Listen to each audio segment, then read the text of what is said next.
Yeah. So, good afternoon, everyone. It's April 2024. I'm speaking from Goa. We have an interesting guest today. More about Vikram Vyas in a minute. It's been rainy in Goa today. We've had April showers, a lot of thunder and all that. So I was just wondering if the sound would be okay, but it's fine.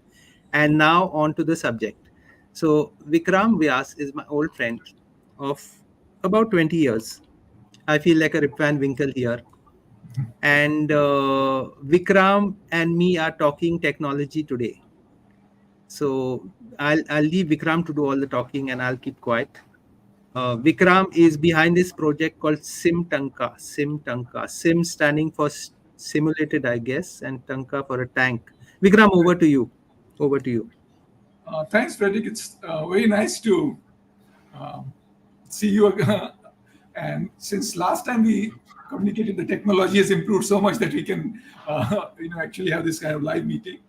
So, as you said, I'm basically a theoretical physicist, and initially I took a break from academics and I spent some time with a voluntary organization called Ajit Foundation in Bikaner. Also spent a considerable time with Food College, Tilonia. And one of the things I was doing there was to see to what extent my understanding of physics could be used for sustainable use of water. And in particular, I got sort of really hooked to rainwater harvesting, partly because my we work, the organization, Ajit Foundation, works in Bikaner, and my grandparents come from Bikaner. So I'd seen their tankas in their house. Uh, so it was always on my mind. And These as you know, tankas, these tankas are those amazing kind of traditional water storage devices which have been built over centuries, right? right. So these one were for houses. The many of them were used for for farming. But the one in which, like in my grandfather's house, was basically for as a kind of buffer. The house had a terrace and a angan, and the water tank was in the base, was kind of underground. But there was a big catchment area, what they call agor, behind it. Unfortunately, like everywhere else, all those has disappeared. That house has no longer has that rainwater harvesting system. But yeah, that was the traditional system.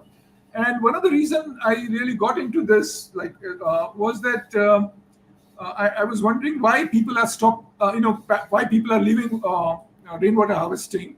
Now, of course, there are many reasons. It's a complex kind of question, because you get pipe water, you would not, and but one of the things which seemed to me was that they were very unreliable. That because they depended on a rain, which were, while the amount of water you need is always kind of fairly constant. Maybe it varies from season to season, but there's a well defined kind of pattern to that. But the source, the rain is, as we all know, is highly unpredictable. Of course, it has some pattern, but it's still, and especially with global warming, we are going to see extreme fluctuations in rain, droughts followed by intense flooding.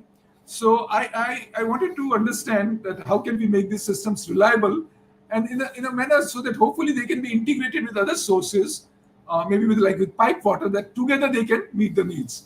So that was the original impetus, and the original software through which we got in touch with each other was written in Visual Basic, and it was kind of quite cumbersome to use, because the user had to enter monthly rainfall for like 5 years manually.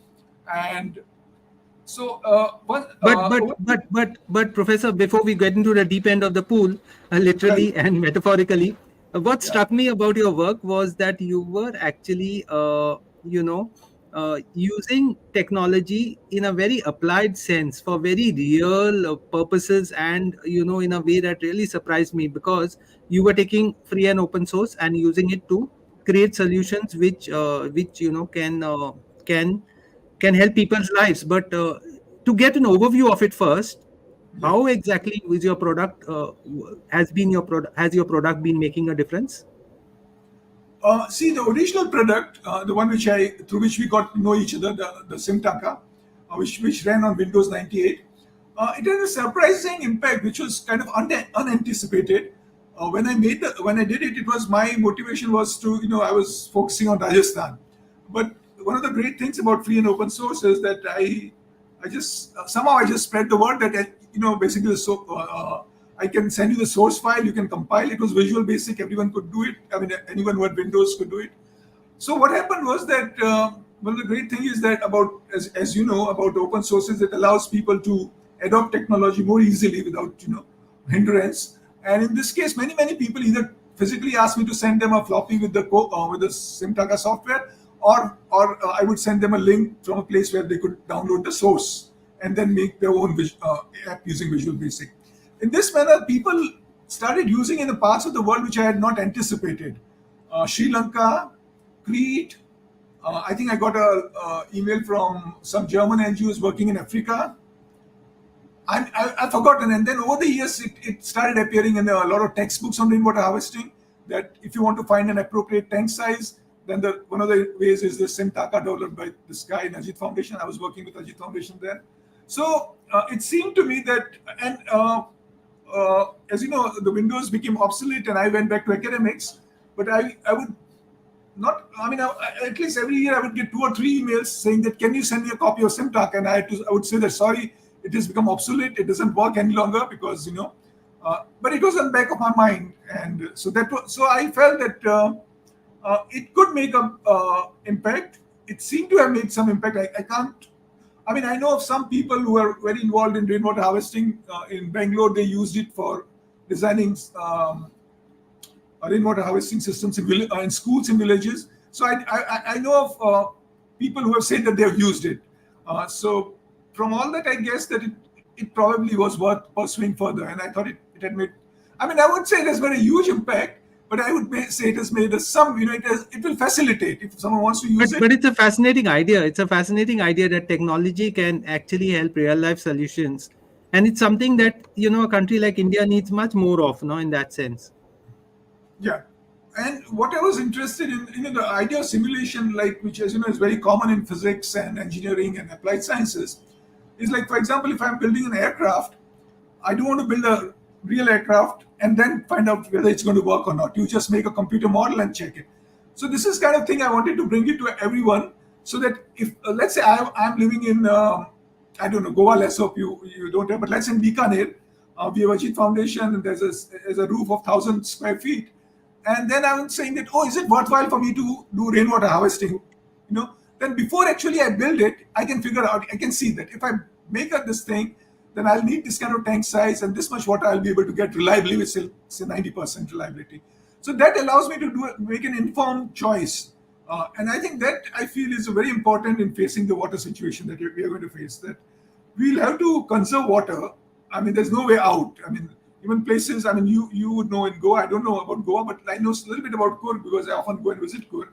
A place where they get 3 meters of rain is going to face water scarcity. So, so I think a technology in this way can help us both in changing our habits, because you can see that in SimTanka, you can see that if I reduce my budget, the reliability increases.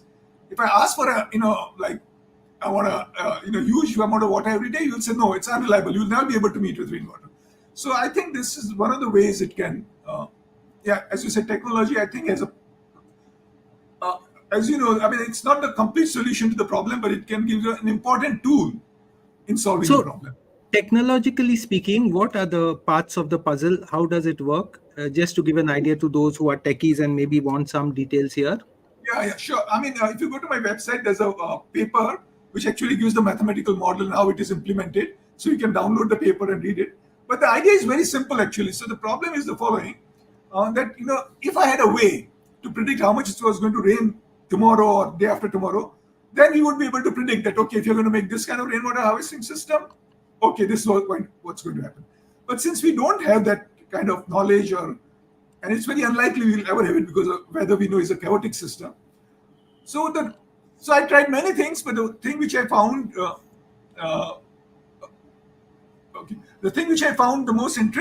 most reliable, most useful way of thinking was to use the past history to make an estimate about the future.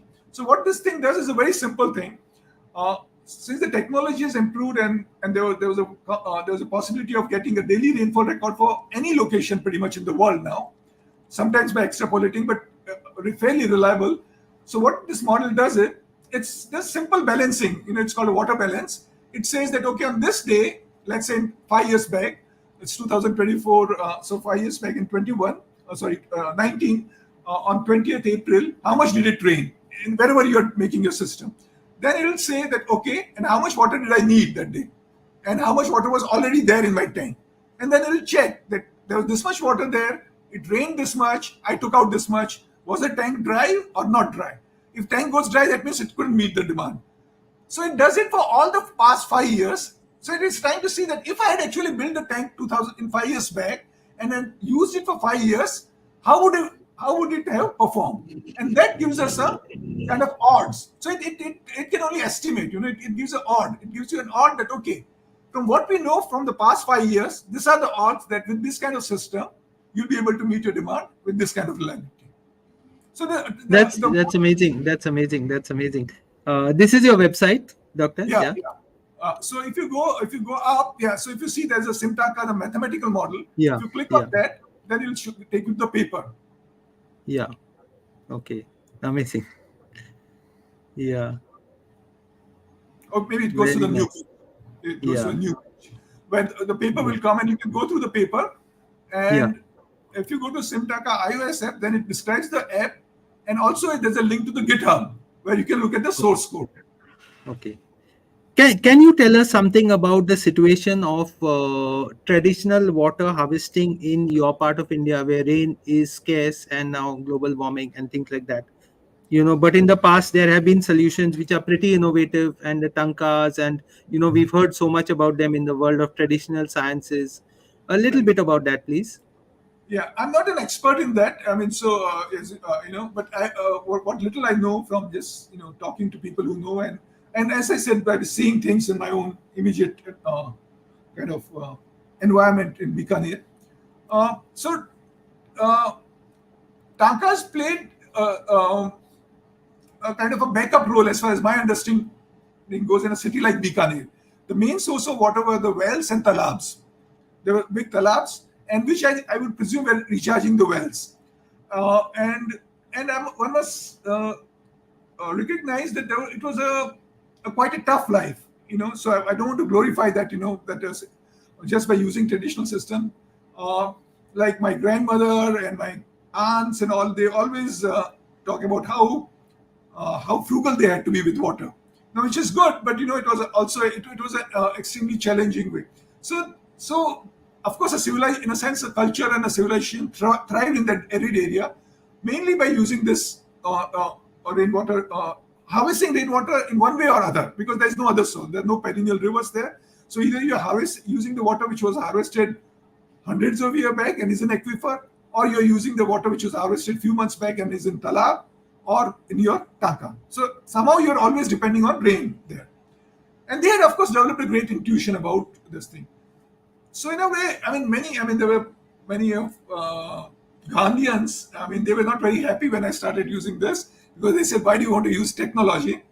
I am not. The reason I felt was that the things have changed, and can we make those systems more reliable, and can we make them more efficient and make them more attractive again? See, right now in Bikaner, no one is doing rainwater harvesting because you get piped water from Rajasthan Canal.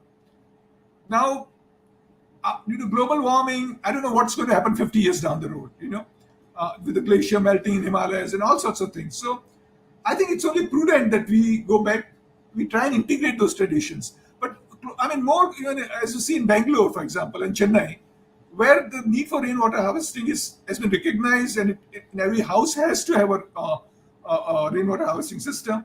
I think in those places, the new app will be very useful because it will allow them to integrate, because often people build it just because of the requirement. But this can tell you that, okay, you have this much roof, this is what you can do, get reliably. So for this much, you won't have to depend on the pipe water. And you have a better option of integrating these things. To the first part, your real question, about the traditional systems, my feeling is that they were the one reason why the civilization thrived there, but now they are inadequate. So we have to think. What's your equation? Sorry. Go Vikram, ahead. what's your equation with free and open source? What aspect of it did you like? Why did you use it as an option? Okay, that's a good question. I don't know. It wasn't really a very well thought out thing. It was an instinctive feeling that I like this idea. Of sharing knowledge. I'm sharing knowledge, and the arguments given for free, and Okay, let me tell you the example for why I'm doing it for this particular case. So because it is open, I mean more than free, I think the open source is more important to me in this particular conference. Because see, I'm building, telling a user or a person who's going to use that these are the probabilities, this is the way things are going to happen. Now that person has a right to ask that how did you calculate all this, right? Now it should not be a black box. A black box, I may have made a mistake, there might be a bug. So there is first thing, it's very very important to expose things which are critical. I think this world over we recognize the critical technology has to be exposed, so that people can see where it can go wrong or where it can be improved. So that was one reason. Other was a collaborative nature of the process that I'm hoping, for example, for historical reason. I mean, not because I like Apple anymore, but for historical reason, I started using Apple when I was a graduate student. Because that time Apple was a small company struggling. I thought I should support a small company, little realizing that it's going to be what it is now. So now with the open source, I'm hoping that I can collaborate and I can port it to other platforms because the code is there. Thanks to you don't have to reinvent the wheel. Now about the free, I mean that's a bit of a difficult thing because I have no funding at all for this project, and I'm entirely dependent on my wife's. And I left my academic job. So what I've tried to do is that in my SimTanka, I've put an option that if you find it useful, you can contribute. So this is a model I call the Goenka model because Goenka does this Vipassana thing, and you go and do Vipassana. You don't have to pay anything, but if you like it, then you make a contribution. So Yes, I'm I'm going to. trying out Yeah. I call that a Goenka model. Uh, Yeah. so yeah, free part is difficult because if But I of was course, some international agency or something like should realize the potential of this and also come to support such efforts, because I think it has a huge, if it has the support and the push, if it gets a push, it can really go places, and someone can take it to another level which you didn't even probably anticipate when you Yeah, started. no, absolutely. But yeah, I'm hoping. I mean, let's hope someone will. But maybe I'm not very good at writing grants, and also I couldn't get it. But yeah, you do need, for the free part Yeah. of it, you need some kind of support somewhere. I mean, you can't. See, if I was in Yeah. academics, I could do it, and I try to do it. But when you're in academics, you have a commitment to teaching and you have commitment to research, and then to do this thing was just very very difficult for me. So that's why for a Doctor, long in your many years in this field, did you come across any other use of innovative IT for social development in that sense, particularly from North India, because we don't hear so much about it, and I'm sure that there's a lot going on, but we are unaware of these things. Yeah, I'm sorry. I'm also not aware because I'm really not sort of plugged into the free and open source movement per se. Yeah, yeah. I mean, you're the only person I know that who's really involved. So that's why I always reach out to you. The Uh, spammer who's all over the place. because I'm basically a physicist. So I mean, all my Tell friends are us a bit physicists. about your work. While on that point, tell us a bit about your theoretical physicist work. Well, yeah, I'm a theoretical physicist. I work in what's called particle physics, and I started my original work was on solving what's called quantum field theories on computer, and slowly I've been more interested in how to. I mean, so my work is kind of a mathematical work to understand how do we describe how to describe the forces in nature. So it's to do with quantum field theory, and there are some so it's kind of abstract mathematical thing, and the questions I seek are very kind of at first sight technical, but they are. I mean, okay. So in a way, that if you ask me what you're trying to do, I'm just trying to understand how does a electron behave if the electron had no mass? Where does it get its mass from? The particles we call neutrinos, which are of a small mass. So there are things related to these kind of things, which are very very fascinating when you try to describe them in the language of quantum field theory, and so that's what I'm interested in.